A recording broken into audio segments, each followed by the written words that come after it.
Ngarang Imphal East District ki Sagolmang Police Station konba Wakan Santipur amade Khamello ki mafam singda joint operation chathabada yamlaba khusu khulai sing phare haire ngarang ki operation adu Imphal East Commando amasung Sagolmang Police Station gi combined team amana 2-8 Gorkha Regiment ga loinana Imphal East ki additional SP Operation KS Herozis Singh Luchingduna amade SP Imphal East Dr. S Ibomcha ki meeting makhada numit yungba pung 12 dagi hauduna nungthil pung 3 foba Wakan Santipur amasung Khamello ki mafam singda operation chathabada yamlaba khusu khulai sing asi phagatpa ngamkhibani haire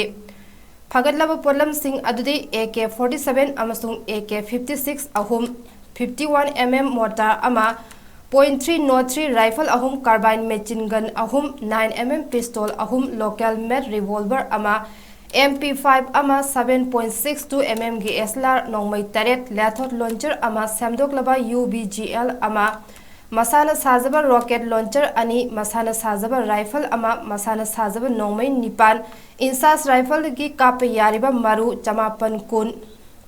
Call machine ki maru kunnipan 7.62 mm kapthokraba case nifu mari hand grenade humputara nipan tuya bore cartouche humputara nithoi ice stick card yankhai arming ring nifu 2-inch mortar cap ahum 3-inch mortar bomb ICE ani 2-inch mortar ILL taruk 2-inch mortar smoke ama hand grenade kunmari second tari ta pokhaiba detonator kunnipan second mari the pokhaiba detonator ani 2-inch mortar bomb ahum tube launching rifle grenade ahum detonator ahum 7.62 mm tracer ani 7.62 mm bandolier chamakun taruk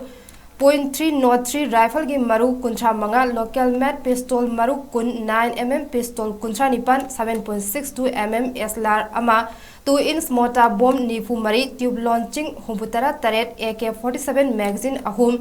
RL container ama 9 mm CMG magazine mari side mounting bracket ama insas rifle magazine taruk SLR magazine taruk .303 rifle magazine ani